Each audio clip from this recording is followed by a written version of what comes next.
Assalamu alaikum. How are you? Hope you are doing fine. This is Aslan Khan here. So I'm preparing a new set of video for you people. Today I'm going to prepare about the modern India. I'm going to start with the advent of European commerce, with the advent of European colonial structure या with the advent of European powers. तो हम यहाँ से start करेंगे और modern को हम discuss करेंगे बहुत सारी शॉर्ट वीडियोस में, और मॉडर्न में जो भी इंपॉर्टेंट फैक्ट्स है, जो भी इंपॉर्टेंट पॉइंट्स है आपके साथ शेयर करेंगे।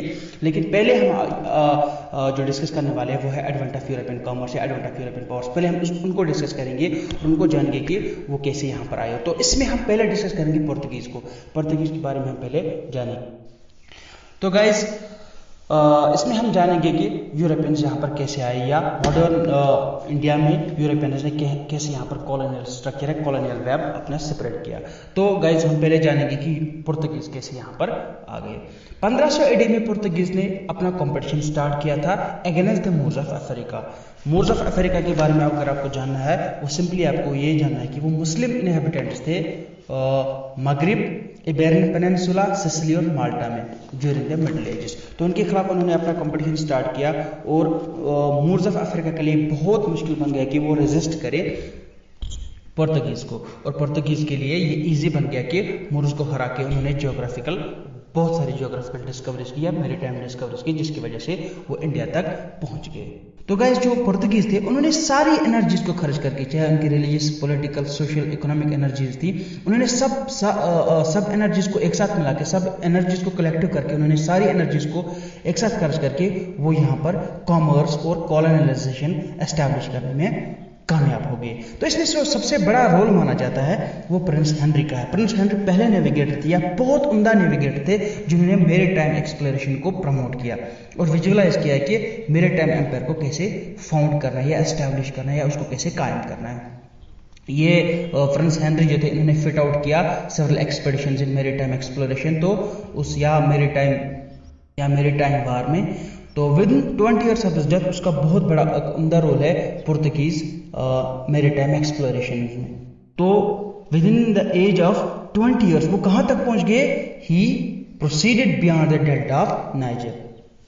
तो इसके बाद बार्थोलोमेव डियास आते हैं, वो फॉलो करते हैं इसको, प्रिंस हेनरी को, और वही प्रिपेयर करते हुए वास्को डी गामा के लिए। और वास्को डी गामा वो पहले ज्योग्राफिक एक्सप्लोरर है पुर्तगीज के जो यहाँ हिंदुस्तान में आते हैं, और जिसकी वजह से हिंदुस्तान में यहाँ पर जो पुर्तगीज कॉलोनीज एस्टैब्लिश होती है या पुर्तगीज कॉमर्स एस्टैब्लिश होता है।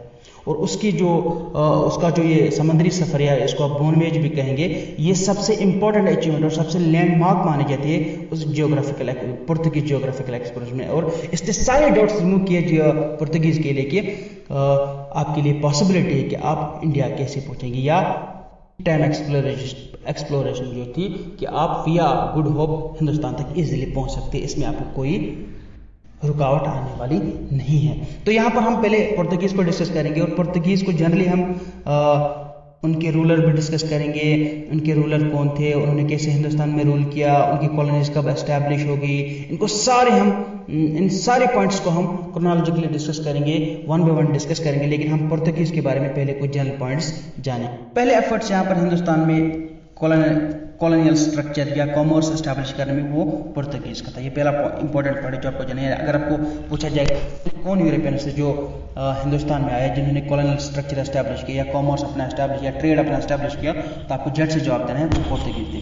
इसके बाद अगर देखा जाए प्रिंस हेनरी जो है वो पुर्तगाल के जियोग्राफिकल एक्सप्लोरर है, और उनका बहुत बड़ा रोल है हिंदुस्तान की सी रूट डिस्कवर करने में। तो इसके बाद आते हैं प्रिंस हेनरी के बाद बार्थोलोमेव डियास, वो केप ऑफ गुड होप पहुंचते हैं 1487 में। तो बार्थोलोमेव डियास के बाद आते हैं Vasco da gamma. Vasco da gamma यहाँ कब आते हैं? वो 1498 में आते हैं। वो सक्सेसफुली हिंदुस्तान पहुंच जाते हैं 1498 में, और ये पहले ज्योग्राफिकल एक्सप्लोरर होते हैं जो हिंदुस्तान में, पुर्तगीज के एक्सप्लोरर होते हैं जो हिंदुस्तान में 1498 में पहुंचते हैं। इंपॉर्टेंट डेट है, आपको उसको याद रखना है और बहुत एग्जाम्स में ये पूछा जाता है। इसके बाद अगर आपको ये पूछा जाए कि वो कैलिकट में कब पहुंचे, तो आपको जवाब देना है वास्को डी गामा कैलिकट में 21 में 1498 में वो कैलिकट में पहुंचे, और ये हिंदुस्तान की मैरीटाइम ट्रेड में सबसे इंपॉर्टेंट लैंडमार्क मानी जाती है, सबसे बहुत उम्दा अचीवमेंट मानी जाती है। Vasco da Gama then reached the Malabar coast.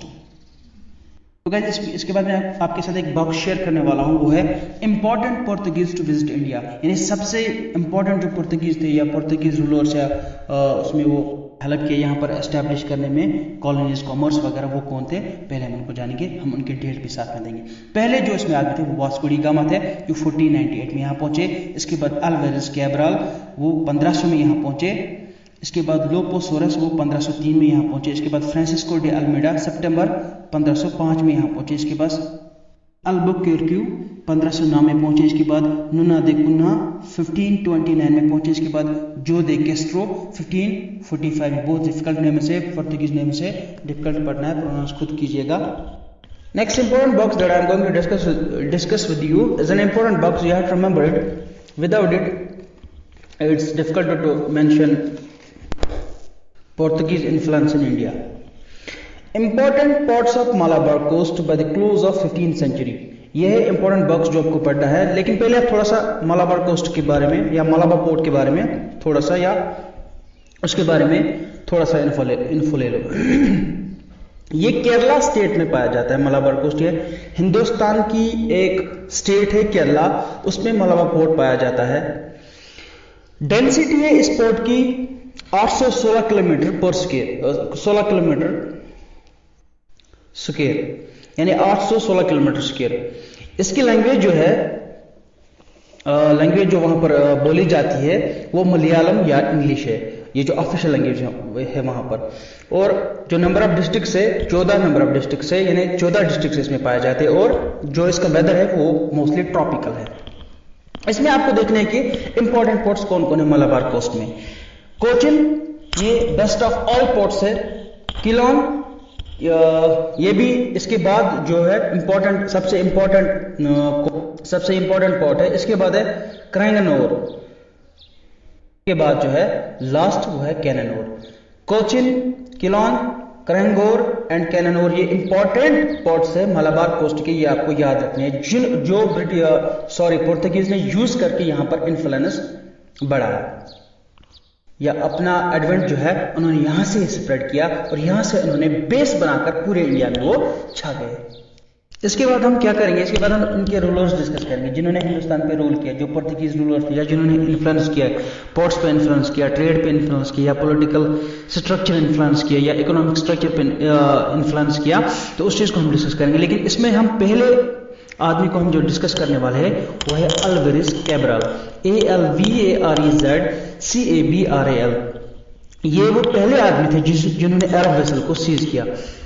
Vessel का मतलब होता है, आप इसको लार्ज शिप कह सकते हैं या लार्ज बोट कह सकते हैं या हॉलो कंटेनर कह सकते हैं, जो यूज होता है लिक्विड होल्ड करने के लिए। अरब और पुर्तगीज की बहुत मतलब इनकी नहीं बन रही थी, क्योंकि एक ही पॉट पर ट्रेड कर रहे थे, तो इनको अक्सर एक दूसरे से लड़ना पड़ता था और अक्सर एक दूसरे से लड़ते थे और एक दूसरे को स्टॉर्म करते थे।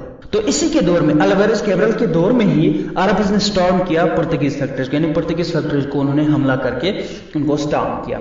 और इस दौरान ये अल्वारेज कैब्राल एक इंपॉर्टेंट काम करते हैं अपने पुर्तगीज कॉलोनियल स्ट्रक्चर के लिए। वो ये करते हैं कि वो सिक्योर हिफाजत करते हैं फ्रेंडशिप की, या वो सिक्योर करते हैं या गेन करते हैं या अचीव करते हैं friendship of Cannanore and Cochin. ये दो ऐसे पोर्ट्स है जिनकी वो फ्रेंडशिप हासिल करते हैं और इस फ्रेंडशिप के बुनियाद पर ही वो अपना इन्फ्लुएंस बहुत ज्यादा स्प्रेड करते हैं।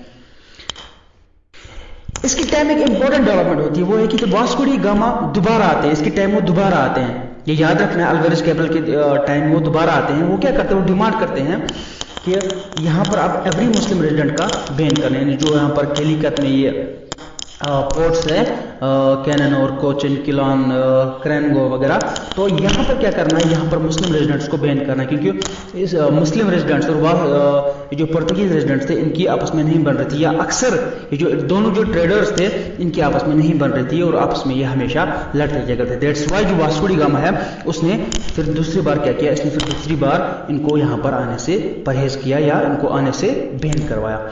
इसके बाद क्या होता है, इसके रूल में लोपोसोरस होता है, वो डिस्ट्रॉय करता है, LOPOSOARES, वो डिस्ट्रॉय करता है हर वो पार्ट को जो अरब इन्फ्लुएंस के अंडर होता है। तरीके से इसके जो इंपॉर्टेंट पार्ट थे अल्वारेज कैब्रल के ये डिस्कस हो गए हैं। तो इसके बाद हम क्या करेंगे, इसके बाद हम फ्रांसिस्को डे अल्मीडा को डिस्कस करेंगे। FRANCISCO फ्रांसिस्को DEDALMEIDA अल्मीडा को डिस्कस करेंगे। इसके इंपॉर्टेंट पॉइंट्स डिस्कस करेंगे और इसके थोड़ा सा रीन को डिस्कस करेंगे। ये पोर्तुगीज के पहले गवर्नर थे जिसको अपॉइंट किया गया 3 साल के लिए। इसने बहुत सारे किले बनाए। अगर आपको कोचिन में इसका किला दिखे या कैनेनोर या किलवा या अंजा दीवा में किला दिखे तो ये सारे किले जो है ये सारे किले फ्रांसिस्को डी अल्मीडा ने बनाए हैं। मैंने आपसे पहले ही कहा अरब और पुर्तगीज के दरमियान बहुत सारे झगड़े हो गए, बहुत सारी लड़ाई हो गई, जो बहुत सारे बैटल्स हो गए, तो इनके आपस में ताल्लुकात बहुत खराब थे। अल्मीडा वो पहले रूलर था जिसको डिफीट किया गया बैटल ऑफ चौल में। बैटल ऑफ चौल एक बैटल हो गई इसके दौर में, जो confederation of the rulers of Egypt, Turkey and Gujarat थे। 1508 में ये बैटल हो गई और फ्रांसिस्को डे अल्मीडा को डिफीट किया गया इसमें मुसलमानों ने। Almeida defeated the trio in the battle of Diu. फिर दूसरी बैटल होती है 1508 के बाद 1509 में, फेब 1509 में वो बैटल ऑफ ड्यू है और इसमें अल्मीडा इन तीनों को डिफीट करता है। इसके बाद जो रूलर आते हैं वो अल-बकरकी। ये भी बहुत डिफिकल्ट नाम है, पुर्तगीज नाम है, डिफिकल्ट थोड़ा सा, तो मैं इसको स्पेल करूंगा ALBUKUER। एग्जाम के लिए आप इसको याद रखो। 1509 से लेकर 1529 तक इसका रूल मतलब सेपरेट होता है।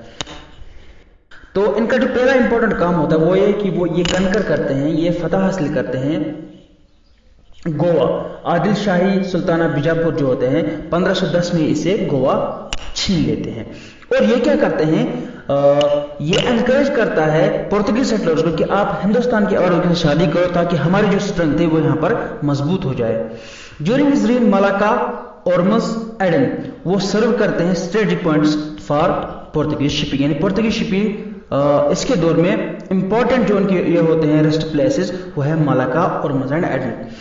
और इसके टेन्योर में क्या होता है, ये फ्रेंडली रिलेशंस कायम करता है विजयनगर एम्पायर के साथ। थोड़ा सा विजयनगर एम्पायर पे यहाँ पर इन्फो हम देंगे आपको, थोड़ा सा लिटिल बिट। विजयनगर एम्पायर जो है इसकी बेस जो थी ये डेक्कन पीरियड में थी। ये एक रीजन है जो साउथ इंडिया में पाया जाता है। ये एम्पायर जो है ये एस्टैब्लिश हो गया 1336 में और इसमें दो बड़े आदमियों का रोल है। वो दो भाई भी थे। 1336 में उन्होंने ये एस्टैब्लिश किया। हरिहरा फर्स्ट एंड बुकराया फर्स्ट जो थे संगमा डायनास्टी के, उन्होंने इस एम्पायर को एस्टैब्लिश किया और जो इसके फर्स्ट किंग थे वो हरिहरा फर्स्ट थे। और ये जब एम्पायर एस्टैब्लिश हो गया मतलब इसका खात्मा होगा इस एम्पायर का, वो डेट है 1646 में। लेकिन इसका पावर या इसका जो इन्फ्लुएंस था वो पहले ही खत्म हो गया था जब 1565 में एक बैटल हो गई थी। उस बैटल का नाम बैटल ऑफ टेलीकोटा था। वो कंबाइंड आर्मीज ऑफ डेक्कन सल्तनत ने लड़ा था इनके खिलाफ और इस एम्पायर को तभी से जाके मतलब इसका इन्फ्लुएंस कम हो गया था, इसका रोल कम हो गया था। हम जानेंगे ये जो हमने जो सेकंड रूलर डिस्कस किए अल-बकरकी, इसके हम जानेंगे एम्स क्या थे इंडिया में, इसके मकासद क्या थे इंडिया में, इसके ऑब्जेक्टिव्स क्या थे। इसका ऑब्जेक्टिव था कि मैं रेड सी को कंट्रोल करूं, पर्शियन गल्फ को कंट्रोल करूं। पहले बड़े मकासदों में से एक मकासद था। इसका जो दूसरा मकसद था वो ये था कि मैं अपना एक बहुत बड़ा हेडक्वार्टर एस्टैब्लिश करूं वेस्ट कोस्ट में। ये इसका बहुत बड़ा मकसद, वो किसी हद तक कामयाबी हो। तीसरा मकसद जो था, इसका तीसरा मकसद था कि मैं डिस्ट्रॉय करूं, तबाह करूं अरब मैकेंडाइज को फोर्ट ईस्ट और मलाया पेनिनसुला में अरब मैकेंडाइज को तबाह करने का इसका तीसरा ऑब्जेक्टिव। तीसरा रूलर है वो है नुन्नो द कुन्हा। इसका रूल जो स्टार्ट हो रहा है 1529 में 1388 से लेकर 1529 से 1538 तक इसका रूल रहा। NUNODACUNHA। जो इंपॉर्टेंट पॉइंट्स है वो ये है कि पहले इसने क्या किया, इसने कैप्चर किया दीव को। दीव एक यूनियन टेरिटरी है अभी मॉडर्न इंडिया की, वो बहुत बड़ा मतलब रोल है, मतलब पॉइंट है इसका या इंपॉर्टेंट कंट्रीब्यूशन है इसका। इसने इसको कैप्चर किया from the sultan of Gujarat, यानी गुजरात के सुल्तान से इसको छीन कर वो इसको कैप्चर करके और इसमें कैप्चर करके इसको पुर्तगीज एम्पायर के साथ जोड़ा। फिर उसने क्या किया, उसके बाद उसने कैप्चर किया मुंबासा को on the African coast. Mombasa के बारे में थोड़ा सा मैं आपको बताऊं, ये कोस्टल सिटी ऑफ कीनिया है अलोंग द इंडियन ओशन। और इसका जो इंपॉर्टेंट पॉइंट है, ये सिटी किस नाम से जानी जाती है, इसको व्हाइट एंड ब्लू सिटी के नाम से कीनिया में जाना जाता है। मोम्बासा के बारे में मैं आपको बता रहा था। इसके बाद इसने क्या किया, इसने अपनी फैक्ट्रीज को एस्टेब्लिश किया। कहां कहां पे, सेंट थॉम मद्रास पे और हगली बंगाल में इसने अपनी 2 इंपॉर्टेंट या बहुत इंपॉर्टेंट फैक्ट्रीज एस्टेब्लिश करके पोर्तुगीज एम्पायर को तरजीह देकर या इन्फ्लुएंस उसका बहुत बड़ा स्प्रेड किया। उसके बाद जो रूलर है वो है जो डी कैस्ट्रो CASTRO। इसका रूल जो होता है वो 1545 से लेकर 48 तक रहता है। ये लास्ट इंपॉर्टेंट गवर्नर होते हैं पोर्तुगीज के। बाद जो इसके सक्सेसर्स आते हैं वो वीक होते हैं और वो कोई भी कनकस नहीं करते हैं, वो कोई भी चढ़ाई नहीं करते इसके बाद, और वो वीक पड़ जाते हैं। पोर्तुगीज मोनोपोली रहती है 1595 तक। इंडियन ओशन में पोर्तुगीज मोनोपोली जो 1595 तक रहती है।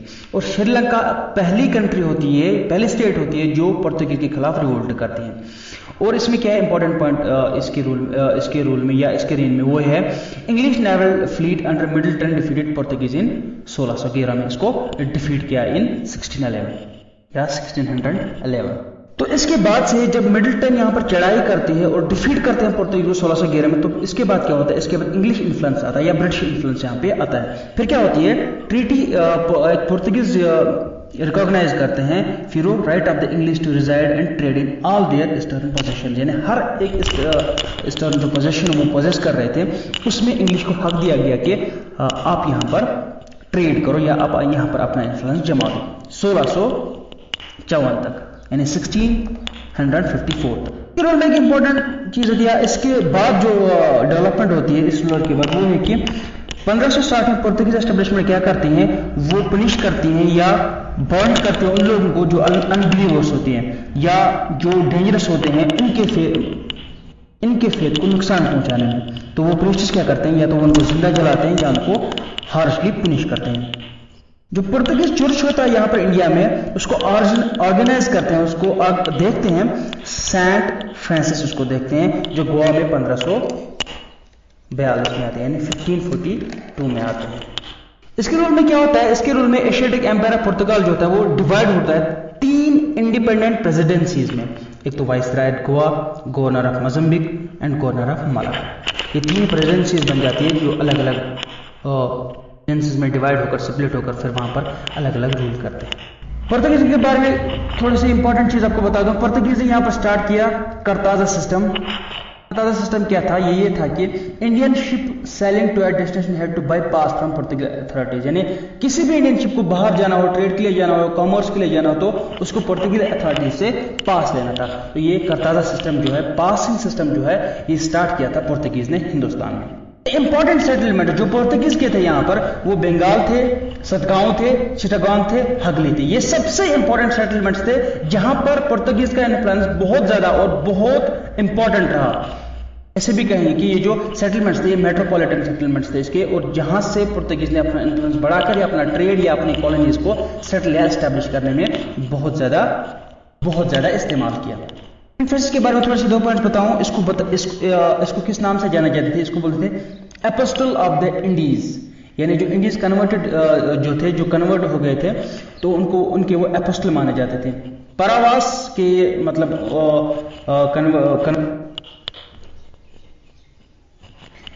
इसके बाद मुकुवास थे जो फिशरमैन थे जो मालाबार कोस्ट में रह रहे। पोर्तुगीज के जो इंपॉर्टेंट राइटर्स थे वो थे डुरेल बारबोसा, गैस्पर कोरा, डायोगो डे कोटो, ब्रॉस दे अल्बर्क्यू, डॉन जो डे कैस्ट्रो, ग्रेशिया डे ओटा। जो इसके बाद जो इंपॉर्टेंट चीज मैं आपसे डिस्कस करने वाला हूं वो है डिक्लाइन पोर्तुगाल का। ये पोर्तुगाल पावर हिंदुस्तान में कैसे डिक्लाइन हो गया। पोर्तुगाल को 1580 में फिलिप सेकंड ऑफ स्पेन ने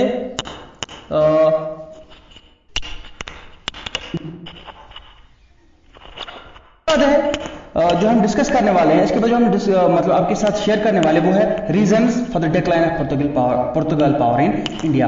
पुर्तगाल जो था उसको स्पेन ने कैप्चर किया था 1580 में फिलिप सेकंड के अंदर, और उसने फिलिप सेकंड ने क्या किया, उसने सारे डोमिनियंस जो पुर्तगाल के हिंदुस्तान में थे उनको नेग्लेक्ट किया, उनको नजरअंदाज किया, कोई लॉजिस्टिक या मॉरल सपोर्ट प्रोवाइड नहीं किया।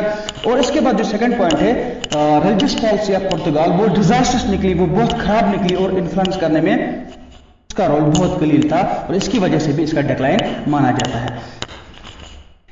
अल्बुक के बाद अल्बुक के बाद कोई भी ऐसा आदमी नहीं आया जो अपना इन्फ्लुएंस इंडिया में बताता, इंडिया में मतलब स्प्रेड करता या इंडिया में एस्टैब्लिश करता।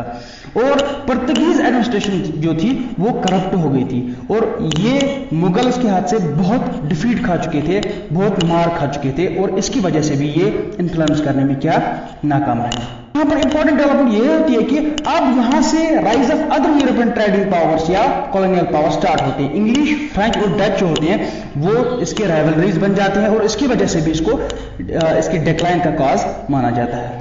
उन्होंने क्या किया, उन्होंने डिस्कवर ब्राजील को किया, फिर क्या उन्होंने अपना सारा अटेंशन, सारा कंसंट्रेशन, सारा ध्यान उन्हें जो बटाया वो उन्होंने वहीं ब्राजील की ओर बटाया, और हिंदुस्तान को उन्होंने नेग्लेक्ट किया। एक फैक्ट फाइल में यहाँ पे आपको पढ़ूंगा, आप इसको थोड़ा सा ध्यान में रखेंगे। वास्को डी गामा के बारे में, Vasco da Gama had even during his first voyage excited the jealousy of the Arab merchants of the East African ports. It quickly spread to the Arab and Mobile traders of the Malabar coast. At Calicut, he encountered violent and open opposition from the Muslim merchants, and only the armed guards of the Zamorin protected the Portuguese from their fury. तो इसके बारे में जो discuss करने वाले important है, और सबसे लास्ट पॉइंट जो हम पुर्तगीज के बारे में डिस्कस करेंगे वो पुर्तगीज लेगेसीज टू इंडिया या पुर्तगीज गिफ्ट्स टू इंडिया, और पुर्तगीज ने हिंदुस्तान को क्या इंपॉर्टेंट चीज दी है। पहला जो था इसमें वो कल्टिवेशन ऑफ टबैको था, और फर्स्ट प्रिंटिंग प्रेस इंडिया में एस्टैब्लिश हो गया था ऑफिशियली, वो 1556 में पुर्तगीज ने हिंदुस्तान को दिया, पुर्तगीज ने हिंदुस्तान में एस्टैब्लिश किया। और तीसरा जो इंपॉर्टेंट चीज माना जाता है पोटैटो, आलू, जो आलू की कल्टीवेशन है, जो आलू की पैदावार है, वो पुर्तगीज गिफ्ट या पुर्तगीज लेगेसी इंडिया है। ये सबसे बड़ा कंट्रीब्यूशन माना जाता है पुर्तगीज का इंडिया में। उन्होंने एक फर्स्ट साइंटिफिक वर्क की थी इंडियन मेडिसिनल प्लांट्स पे, तो ये रह गए थे इनके लेगेसीज। तो इसके बाद हम डायरेक्ट डिस्कस करेंगे दूसरे वीडियो में इंशाल्लाह। तो हर एक इंग्लिश पावर को हम डिस्कस करेंगे, इंग्लिश कॉलोनियल एम्पायर को डिस्कस करेंगे, और देखेंगे कि इंडिया में उन्होंने कैसे इन्फ्लुएंस अपना बढ़ाया, और कैसे इन्होंने अपने एम्पायर्स को एस्टैब्लिश किया, और कैसे फिर लास्ट में इंग्लिश या ब्रिटिश एम्पायर जो है वो यहाँ पर एस्टैब्लिश हो गया, और सारे जो एम्पायर है वो यहाँ से गायब होते हैं। तो गाइज ये था मॉडर्न इंडिया का पहला वीडियो, तो जो हमने अभी आपके सामने पेश किया। तो इसके बाद हम डायरेक्ट डिस्कस करने वाले हैं। तो गाइज आई बिलीव कि ये वीडियो जो है ये आपको बहुत फ़ायदा देगा मॉडर्न इंडिया के हिस्ट्री को प्रैक्टिस करने में। और गाइज अगर आपको ये वीडियो अच्छा लगा हो तो please subscribe and like and press the bell icon for the latest updates and stay tuned for the next video. Hope ये आपको कुछ फ़ायदा देगा। एंड प्लीज़ अगर आपको कुछ भी इसमें गलत लगे या कोई भी इन्फॉर्मेशन गलत लगे या कोई भी इन्फॉर्मेशन इनकरेक्ट हो तो please convey me, I am going to rectify that very information. Please let me know, and please subscribe my channel and support me to upload more and more videos. Bye, take care, have a nice time, see you in next video.